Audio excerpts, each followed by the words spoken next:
You've probably seen her on TikTok reading stupid news. Julie Baker is our guest on the pod. How you doing, Julie? Dude, I am so swell. I'm so well. I'm so blessed and highly favored by everything. Everything that exists, I'm blessed and highly favored by. You are like a woman of like millions of things on the go, though. Like, aside from your social media, which has been incredibly successful reading stupid news, you are a TV anchor and a radio host. Is there anything else that I'm missing in here? Yes. You are missing that I am a professional napper because I don't get to sleep a lot between a lot of things. I'm a full-time sarcastic butthole. I love it. I came across your bits and I absolutely like it. Was like an instant follow for me. Thank reading the stupid news. How'd you get started deciding to kind of go that route? So I was a pretty hardcore, very serious news anchor for several years. I have an Emmy nomination for my work on an investigative piece I did on domestic violence and how it really ravaged this small town in Southwest Missouri. And yes, there are serious news stories, but sometimes there are news stories that we present as serious that are just stupid. Like, there's no way around some of these news stories not falling in the stupid category. And I remember one day, it was during a noon newscast. We're serious. We're on air. Our hair's got no flyaways. And I'm reading this story, and in my head, I'm like, this is so dumb. And I have to stay so straight-faced about it. So I leave TV news in, like the end of 2020, pandemic.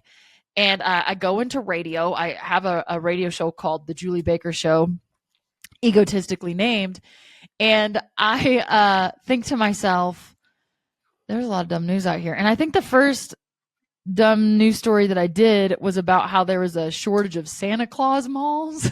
And I just posted about it, and I had like this funny line that was something about ladies, you're going to have to start sitting on the laps of old men at the Applebee's or something like that. And then it just like did well. And I thought, oh, there are other people who see the stupidity in so many of these news stories. I wonder if I can do something with it. So I started to slowly do it more and more, and then started to be consistent and started to see continued success, and kind of just made it my shtick. I have a background in journalism. I'm back in journalism now. I'm an anchor reporter in Colorado, and I just keep doing it because so many people continue to be giant idiots. Speaking of you being a journalist, I saw that you, being from Missouri, covered like the Gypsy Rose story. Yeah, I did. Can we get into that a little bit? 100%. It's so bizarre. I remember sitting in our newsroom early that morning. I feel like it was a Tuesday. I can't remember if it was a Tuesday, but it felt very much like a Tuesday as I reflect back on it now.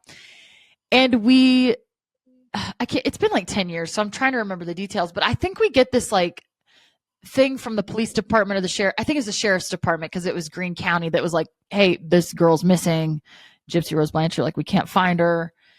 And then we get to creep in her Facebook, and there's this Facebook post on her mom, Dee Dee, her page, that was like, I'm glad that explicit is dead. And we were like, ooh, what's going on here? So me and my colleague, who's actually my best friend, Stephen Morgan, he's an anchor for Fox Weather. He's a meteorologist. We go out to this community. It's a Habitat for Humanity community, and we get to poking around. We're talking to neighbors. Neighbors are in just complete disbelief that this woman, who they have thought is just the sweetest little angel, has been murdered. And nobody can believe it. Everyone's like, I can't believe this. What's going on? That evening, we get to talking to a neighbor. And this is before authorities had released anything. And the neighbor had said to us, yeah, we heard that she got up and walked out of the house without a wig. And then me and Stephen were like, oh, dun, dun, dun. And then the press conference with the sheriff's department rolls around. And the sheriff is like, guys, the story's not what it seems. And as I got to thinking about this story more and more, I'm like, this girl looks familiar. And when I first started at that TV station, I had actually worked in the promotions department as the person who'd come on camera and be like, hi, I'm Julie. Have you considered signing up for our blah, blah, blah program? You could win this and this. Or I would like promote TV shows or whatever. And while I was doing that, I was out at a concert event. I was reflecting back at this point, like I'm a reporter in the newsroom, and I was reflecting back to this time. And I remember this girl rolling up in a wheelchair. She has a mask, she has a cowboy hat. Like, you, by all accounts, she appeared to be very sick. But I remember thinking, something's off here, but who am I to call out a sick girl? I'm literally nobody. I'm just here passing out koozies. Lo and behold, I find that photo, and it's Gypsy Rose Blanchard. So I actually have a photo with Gypsy Rose Blanchard. Such a bizarre story. We dug into every single angle we could come across. This is when I'm very much a rookie journalist at this point. But yeah, I covered Gypsy Rose Blanchard. It was very weird. It's a very strange story. That is wild. It continues to get weird because now she's like divorcing her husband, who she married in prison, and she's back with her ex-fiance. I don't know what's going on, but I sent her love and light. Yeah, it's the whole story. We watched the like Netflix special, and then like when that was done, we went and watched like another documentary that was that Mommy Dearest Dead or something. Yeah, I think I remember that documentary. I think I have friends who were journalists in that. I'm pretty sure. Oh, I have to go back and review. That's just crazy. Yeah. Is that like the craziest story that you've covered then? Ooh. In Springfield, there was another story that a colleague covered about how this mom, I cannot remember her name, but essentially like was poisoning family members with antifreeze or something.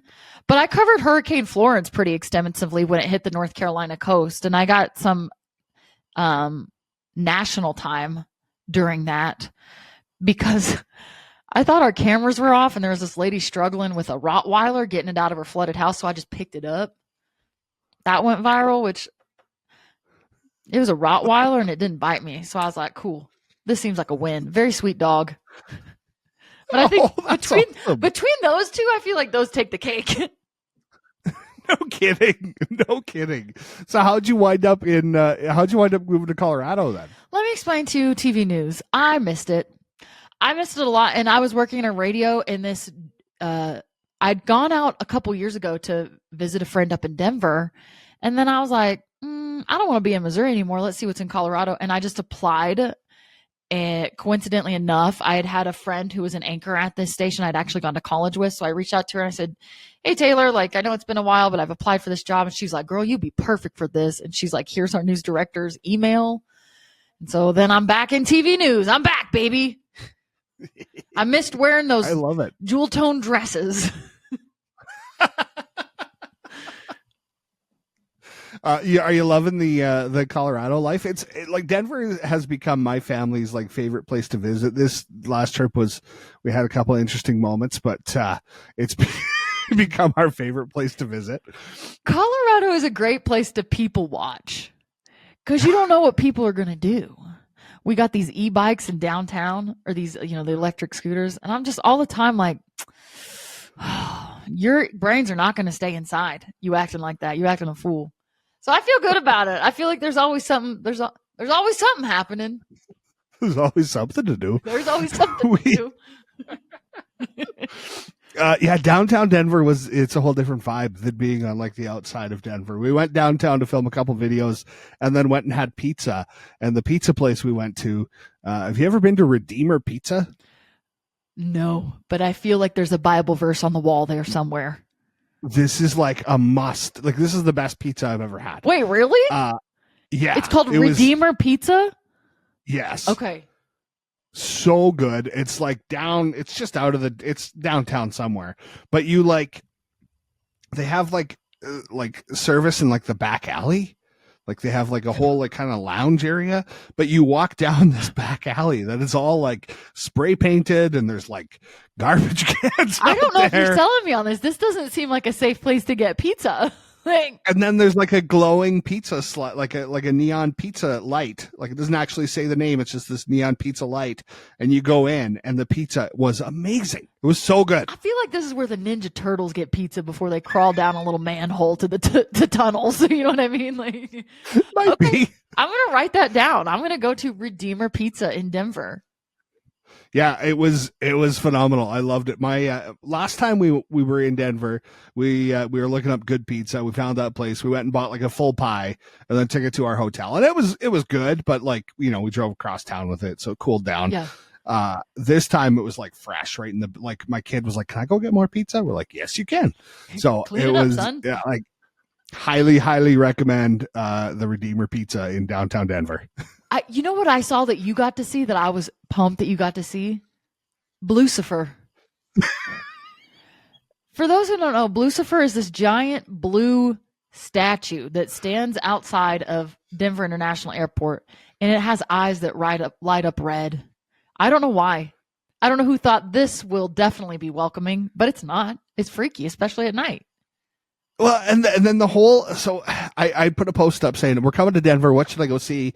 And a bunch of the messages got filtered into like this stupid abyss of Instagram. 100%. So I found them while I was there. Yeah, I found them in the like hidden deleted requests or something. It's a weird folder. And I was like, why is everyone saying that you have to go see Blucifer? I'm like, what is Blucifer? So I looked it up and I'm like, okay, we can't actually stop there. Yeah. So we found one of the 42 other horse statues in Denver. I was going to say we have so there. many. Like where the Broncos play, there's just a giant horse statue above the scoreboard. Oh, see, I missed that one. Oh, well, you're blessed and highly favored. It's incrediber's No, but Blucifer's freaky, and I expected to have like flames or something coming out of its nose. I feel like it kind of catches demon spirits or something. It's got something going on. There's a hex on it. There's a blessing on it. I don't know, but I don't want to look it directly in its eyes. The creepiest part is the backstory of the creation story. Did you look into that part? I didn't, but I feel like I've been wanting to do a TikTok about Blucifer, and this is really going to set me on the journey to do it. Okay, the artist who they like employed to create Blucifer died during creation because a part of Blucifer fell on him. That checks, honestly. Like, what? No, yeah, absolutely not. So just like the name, which I know the official name is the Mustang, but no one calls it that. I've never heard it called the Mustang. Blucifer, it comes that. Yeah. Who's calling it the Mustang? The fact that it killed the creator. There was like a whole lawsuit involved with it. There's like a whole backstory. Wow. I feel like I need to pitch this as a news story to my newsroom. They're going to tell me no, but I'm going to do the story anyways. Like, what? I want to see that news story really bad. The fact that we kept it up there after it had murdered someone and it is supposed to be a guardian of the plains, I think not. Okay. Now, and I didn't read this part of it. Someone else told me this part of it. But they said that after the guy had died, that the work wasn't being done. So then the city was suing the family to get their money back. And so then other artists were brought in to complete the project, and then they put it up. So I don't know how much of that part is true, but I do know the creator actually died because it fell on him. Okay, rest in peace. I'm glad you got to see it, though. That's the creepiest thing that Denver has to offer that I know of so far. The Cold War horse is pretty close. Have you gone out to see that one yet? No. What is the Cold War horse? I'm learning so much about Denver from you, a Canadian. It's in the northwest part of the city, Arvada or something like that. Yeah. Does that sound right? Yeah. Okay. Yeah, just on the side of the highway, there's a horse in a hazmat suit. And it's to commemorate the nuclear weapons factory that used to be on that site. Bless God. The things that Denver is celebrating, it couldn't be our rich expansion west, how brothels bankrolled the westward expansion. No. It has to be a horse in a hazmat suit. I mean, I'm impressed. There's a whole story, like the FBI raided this factory and they found all these violations and they like shut it down. It was in the early 90s, apparently. I read the whole. What? This does not feel like an early 90s thing. This feels like a 1963 thing. Like, yeah, no, it was shut down in like 93 or something. I can't remember what it was, but it was a good story. Okay. You're just giving me all sorts of ideas. I feel like I'm going to have to like tag you for the suggestion or something. Oh, please do. Yeah, that's awesome. Because I don't want to miss that one. Beautiful. Pretty impressive. Yeah, there's all kinds of great things that we found there. I think that one of our favorite places we went and checked out though was the Red Rocks Amphitheater. I haven't been to it yet. Oh my goodness! But first off, get ready for a lot of stairs. Yeah. Well, and you're in this elevation too. Like you're just like, that's how it is. When you first move here, you do any sort of workout, you're dying. Yeah, we went to check it out because we're like this. Like my wife had found it, and last time we were in Denver, like a year and a half ago, she had found it. We never went, so we're like, this time we got to go. It was a nice day. We had beautiful weather that week. I don't know what it was in Fahrenheit, but in Celsius, it was like 15 degrees, which is really nice. That's probably like 65. I don't know either. I'm just guessing. It sounds ish. Sounds right-ish. You guys got Celsius up there. May I ask about why do y'all go Celsius? Is this like a metric versus feet thing? It's all part of the metric system. Celsius is so much easier, and my wife will disagree with me because she's from Massachusetts, and we still have to convert things for each other. But 0 is freezing. Okay, I want to put a pin in this. 40, and minus is cold, plus is warm. Okay, I want to put a pin in this because I do have some questions about Canada and America, but I do want to hear the Red Rock story. You going out there and you exploring it because I've heard it's beautiful. I just have never been. Oh yeah, so we went to check out the amphitheater. It's a long walk down to it, and then we looked at these like 700 stairs up. It's not quite that many, but it's a lot. And as we're walking, there's this guy running who we've come to call Cookie Monster. He is fit as can be. Yeah. But he is running back and forth down the stairs and up the stairs, and the whole time he's going, fitness, motivation, thank you. So that guy had done mushrooms before his workout. Good chance. Maybe just lives on them. Yeah.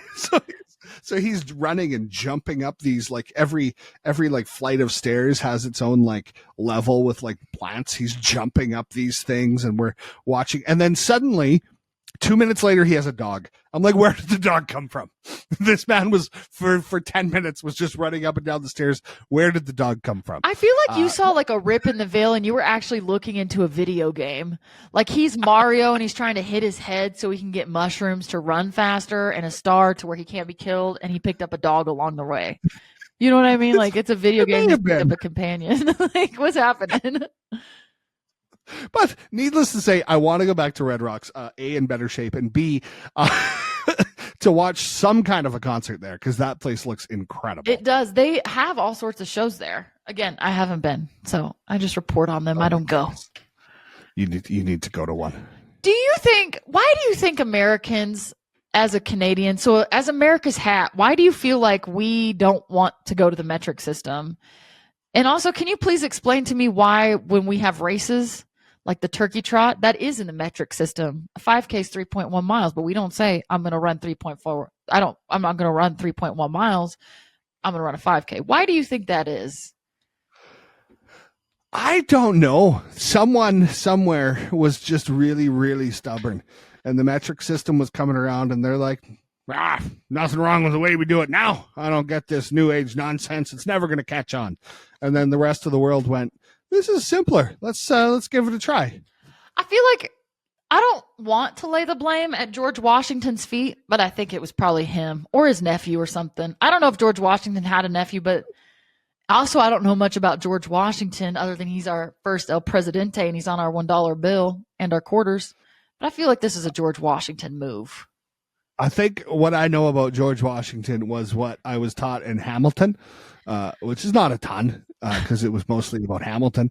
And then also that he is on Mount Rushmore because we went there and I had about 55 people correct me because I said the wrong Roosevelt was on the dime. I said, oh, these guys stand for change, the penny, the nickel, the dime, and the quarter. And then everyone said, wrong Roosevelt. And I'm like, oh. Who's on the dime? And why can't I think of it? Like I can see the back. Teddy Roosevelt is on the dime. Yeah. And wait. Yeah. And then Franklin D. Roosevelt is I'm going to Google it. Who is on? Am I doing it right? The dime. Franklin D. Roosevelt. That doesn't look right. My favorite No, president. that's right. Yeah. FDR's on the dime and Teddy Roosevelt's on Mount Rushmore. So I said it. Teddy Roosevelt, I'll give you a little history lesson because Teddy Roosevelt is my favorite president. I have very obscure interests. In 1910, he gave a speech. Inside that speech is what's known as the man in the arena. And he talks about how everybody in the arena has an opinion, but nobody's in the arena. Like everybody in the seats, they got something to say, but nobody's in the arena. So it's really important to just let the people in the seats say whatever, but they don't matter. He also established the Antiquities Act, which is why we have national parks today. So, pretty sure he also wrestled a bear or something too. Like that guy was rowdy. We had a U.S. history lesson. I know. Did you know his statue comes alive at a museum, but only when Ben Stiller is the night guard. Oh, gotcha. This is a joke to a movie called Night at the Museum. Sorry. Yes. It took me a minute. I was like, what do you mean it comes alive? I was trying to like history lesson, divert you to some sort of weird, funny landing. It didn't stick. Listen, comedy is subjective. 60% are good. Another 60% are bad. I'm bad at math. That's too much. You know what I mean? No, listen, it was good. It was good. As soon as you said the Ben Stiller part, I got the joke. Yeah. I was hooked. I was drawn in before that because I For thought the kids who are freaked out, his statue does not come coming. alive at night. Yeah. Speaking of comedy landing, did I see you did like a comedy show not long ago? It's coming up. I'm doing Stupid News live at Rip City Comedy Fest on May 2nd in Portland, Oregon. At least I hope it's the one in Oregon because that's where I booked my flight to. It is in Oregon. It's my first one. This guy named Joe, he runs the comedy festival. It's in his second year. He DM'd me on the old IG, and I saw it, thankfully, because I'm pretty notorious to miss messages. He said, hey, I do this comedy festival in Portland. I would really like for you to do Stupid News Live. And I said, Joe, I've never done stand-up. I have done improv. I have done public speaking my entire life. I've emceed so many events where I just turn the stage into my little stand-up routine, but I've never like had my own show. So now I'm having my own show. I'm gonna be honest with you. My stomach's gurgling a little bit. Like I'm a little nervous because here's this thing that I've created online and I've been able to do so well. And I'm hoping it translates to a stage show. So yeah, come out and see it. It'll be mediocre at best and terrible at worst, but it'll be a fun-filled Saturday night. And if I don't do well, you can throw tomatoes at somebody else, but not me, because I have a flight the next day. I wish I was anywhere near there. I would love to come see that. That was like a dream at one point to like do stand up one day. And I'm like, I don't know. I like if I got that email, I don't know. I feel like I wanted to say no, but I did so much of my life saying no to things that I actually wanted to say yes to because I existed in this state of fear, this state of like, oh my gosh, like what if I fail? But now I'm like, okay, well, do it scared. And what if you do fail? What if? But then also like, what if you succeed? What if it turns into something great? Like, what if you can change your livelihood into doing something that you love, which is informing people, but then also like getting them to laugh somehow. So I'm like, all right, let's just see what happens. What's the worst that happens? I fail and nobody remembers, or I fail and everybody remembers. Either way, it'll be fine. Here in Portland, Oregon. I mean, they're all doing mushrooms out there anyways, probably. I don't know. I've never been to Portland. I really want to go to Oregon. It's because I want to go to Bend and see the world's last blockbuster video. I have this whole vision in my head of a Leroy's trip to Bend, Oregon, to return his blockbuster video movie that he didn't return when Blockbuster closed in Moose Jaw, and all the adventures along the way. But it's a long drive. You could fly. We have planes now. I know. I like driving better. No. We drove to Denver. I need to tell you something, right? This is the most Midwestern thing I've ever heard in my entire life. If you're from the Midwest here in these here United States and it's under a 16-hour drive, you're driving. Are you sure you're not a Midwesterner? Like I lived in North Carolina. It's a 16-hour drive from Missouri where my parents live. And I said, Dad, why don't you just get on a plane and fly? And he said, no, sis, I'm not leaving behind my pocket knives. He'd rather drive 16 hours than take a plane because he didn't want to leave behind his pocket knives. I think the Midwest and the prairies where I'm from in Canada are very similar. I feel I've gotten that feeling. What makes up the Midwest? Like, what states make up the Midwest? The unhealthy ones, the ones with bad policy. Like, in my mind, I'm actually not 100% sure, but Missouri's definitely in it. Tennessee, probably a little bit of Kentucky, parts of Indiana. I'd say like definitely Kansas. Kansas is flat, you know. Definitely Oklahoma is part of the Midwest, and I feel like there's one more state, but I feel like it's probably like Ohio. But I don't know. Like Ohio has a Midwest mentality. Like Wisconsin, every time I see something out of there, that feels kind of Midwest to me too. But I guess it's too far. Is it too far north? No, we can put Wisconsin in there. It's really, to me, in my mind, it's subjective. If in my mind, if you've done something that's just like, what are you doing here? You're popping your eyebrow. You're thinking that's stupid. Then it's in the Midwest. It could be Maine, and I'll be like, that's Midwest behavior. Like somebody's infiltrated it.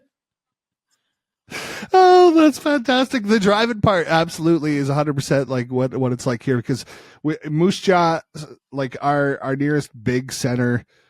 I mean, okay, our nearest city with an NHL team is 6 hours away. I'm not flying there. Like, I can drive. It's only 6 hours. That's true. It might also take you 3 hours to get to an airport. No, it's about 45 minutes away. Okay. Nearest airport to get me there. But I'm like, you go to the airport, you go through security, you sit in the airport, you get on, and then you sit on the plane for half an hour before they. I just the whole process, and then the seats are uncomfortable, and everyone's crammed in there. Somebody's ripping butt. Oh, 100%. There's a door flying off because Boeing skirted around some safety regulation. Like, I flew to Massachusetts to see my wife's family with my son, and my wife was already down there, and this was like right after COVID, or like, you know, just coming out of it, so. All the flights were like backed up and delayed and late, and they canceled our flight twice. And then they put us on a red-eye flight. We first flew about an hour and a half in the opposite direction, and then got on a flight there and flew to Toronto, and then flew to Boston. So by the time we were on the Boston flight, my kid at the time was like throwing up in one of the puke bags on the plane. We hadn't slept. We'd been up for like 20 hours. And then a couple of weeks later, we drove down. And my son said, I don't want to fly again. I just want to drive everywhere. And that was a 32-hour drive. Oh, no. Your son doesn't know the luxury of a $29 Frontier flight. You get there, but you got to pack your own seat. See, we don't have those flights. Maybe that's half the problem. Really? Like our flights are, well, yeah, you're like minimum like $600 to get somewhere. You're kidding me. Frontier, I'm in the discount den club. And they're always like, I always fly like absolutely cheap. Like I can't take luggage. I can only take a personal item, and I always take a backpack. And they're always like, shove it in the bin to prove it's a personal item. Otherwise, we're going to have to charge you. And I'm always like, see, it fits. Now let me on my $29 flight. And every time it happens, I'm like, I'm never flying Frontier again. Next time I book a flight, Frontier is the first website I'm going to, because the flights are cheap. You have to pay for snacks, but I'm not paying for snacks. I didn't even pay for baggage. Like, girl, I brought my own air on this flight. I'm going to have to look up this airline. Maybe we can just like drive, you know, we'll still include some driving. We'll drive into the States and then fly where we want to go. Yeah. If they're that cheap, because we drive everywhere. They always have animals on the wings, or not on the wings, but on the fin part. Like it'll be a wolf. Okay. You're flying on the wolf plane. That's how they identify them. Yeah. What plane are you on today? I'm on the wolf. Pegasus. It's yeah. making me nervous, actually. Yeah. No, Frontier, if they hear this, Frontier, I hate y'all, but I love y'all at the same time. Like, you're cheap, but your customer service kind of... It sounds safer. I'm sure it's safer than car travel. Maybe, I don't know. The discount airline still makes me nervous, but yep. We were when we were driving back home from Denver, on our 12 and a half hour drive, we were going through Wyoming, right? Yeah. That's north of Colorado. I feel like that's right. We were going through Wyoming, and it was like 6:37 in the morning, and I was this close to nailing a deer. Just bloop right up out of the ditch. I swerved. Thankfully, there was no other traffic coming on that single lane highway in the middle of nowhere, and swerved back. And I was like, "Oh, we'll keep an eye out for more deer." On you could have had dinner though. You missed your opportunity to have dinner. Put that thing to the roof of your car to cool down, and then you can go ahead and cut the back strap out. I'm from very rural Missouri. Like, I'm so sorry. You'd fit right in around here. Absolutely. I don't feel like Missouri and Saskatchewan are sounding too different. Yeah, it feels like we're very much the same. You guys have a lot of our, like, Hollywood comes up to Canada to shoot movies, don't they? Like, shoot TV shows, don't they? Like Vancouver? Yeah, Vancouver's huge. Toronto gets a lot too. We used to get a bunch in Saskatchewan, but then they like cut. There used to be like a really good tax credit for these film companies, and then they cut it, and then we quit getting them. But like, do you know the movie Just Friends? Yeah, with Ryan Reynolds and Amy Smart. That was shot in Moose Jaw. That was shot in my hometown, set in New Jersey, but it was shot in Moose Jaw. Isn't that the way it goes? You guys shoot, I think Superman and Lois shoots there on the CW, and so did Smallville a number of years ago. That's set in Kansas, but it's shot in Canada. Yeah, there's so many. The new Ghostbusters movie was shot in Canada as well. Really? That reminds me. I want to go see that. The fields and everything. Oh, not the new one. Oh, so I forgot about that one. I want to go see that one. Yeah, actually. Me too.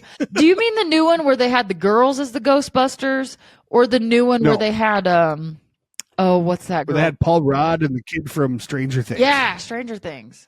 Wait, is she from Stranger Things? No, one of the kids, her brother was. Yeah. Things, I think. Yeah. And her grandpa's like Harold Ramis or something. We're off track now. Yeah, that's what I'm talking about. There's no on track on the Leroy and Leroy podcast. Yeah. Right? Also, I want to apologize if your audience is watching this. My webcam sometimes does a cornucopia of methamphetamine and it just goes blurry. I have no clue why. So if you're looking at this going, why is she blurry? Do not adjust your vision. It's because my web camera is a drug addict and I haven't gotten it into rehab. My bad. You know what works great? Just use your phone as your webcam. See how this hand's focused? Nope. And I'm so blurry. Clear. Yeah. Nope. I'm blurry. Sorry about that, guys. I started using my iPhone as my webcam, and like my video quality like quadrupled. The iPhone does a great job. This is just one that's hooked up. You know what is so wild? Maybe you feel this way too. I feel like as a millennial on the cusp of elder millennial, I should have a better grasp of technology, but I don't. I absolutely do not. Like, I'm like,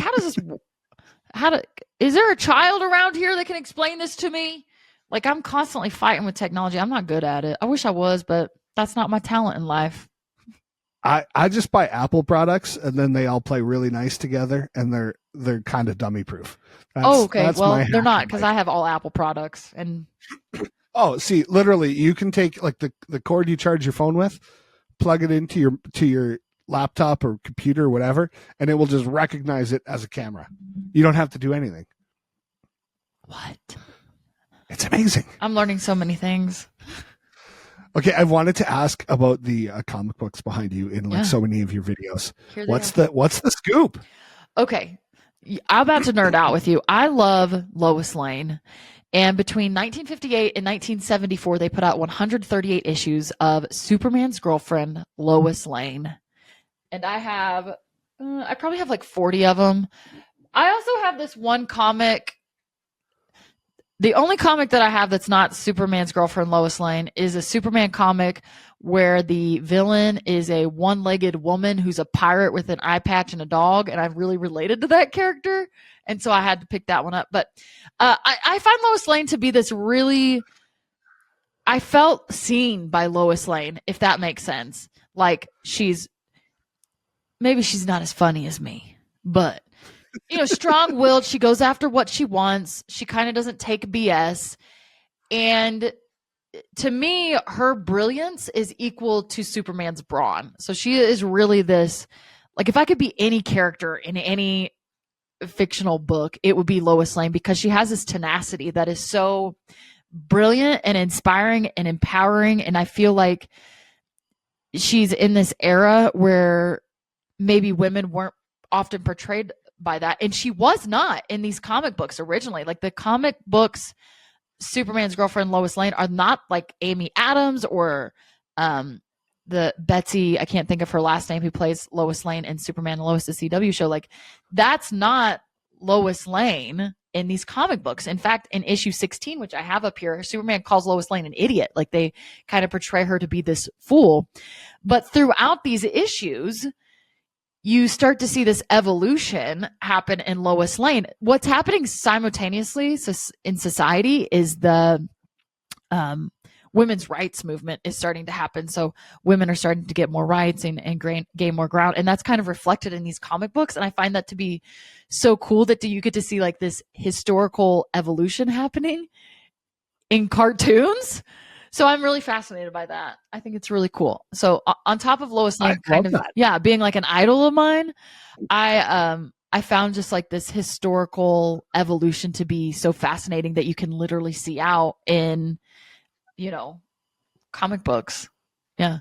That was so cool. I literally was like, when I asked the question, was thinking like it was going to be like, oh yeah, I just grew up like in comic books, not like a deep answer. That is really cool. I know, I put thought in this, but a lot of these like, and I feel like comic books are like clickbait headlines too, because some of them are like, what? And then you read it and you're like, oh, it's like clickbait, but for the 50s, for the 60s, for the early part of the 70s. So yeah, I think it's so fascinating.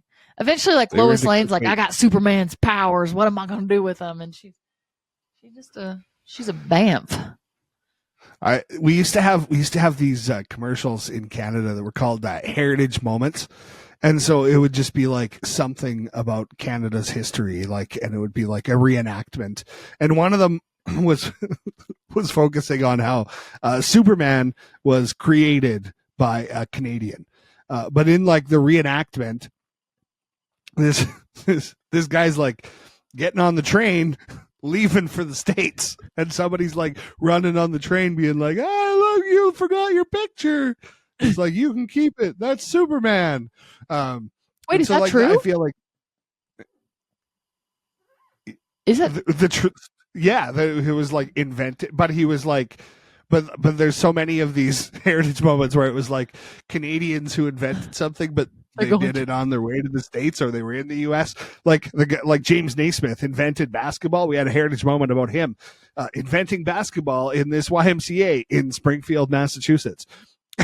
Oh yeah, like they come up with their brilliant idea, but they're like, but America's a capitalist society. I got to make my money on Canada's belt buckle, which is America. If Canada is our hat. I love that for you, Canada. You guys have had some really great people. Justin Bieber, Canadian. Shania Twain, Canadian. Jim Carrey, Mike Myers, Ryan Reynolds. Yeah. Oh, absolutely. So many like great comedians are or were Canadian. Justin Trudeau. It's mixed reviews about him these days, Julie. Mixed reviews. I have heard. I have heard, but only a little bit. I've only heard some things. Yeah, but it's not at least in these parts not so well liked. Is he really? Because there was a time everyone was like, "Oh, Justin Trudeau, ooh, he's hot," but now he's like, "I'm divorcing my wife of 90 years."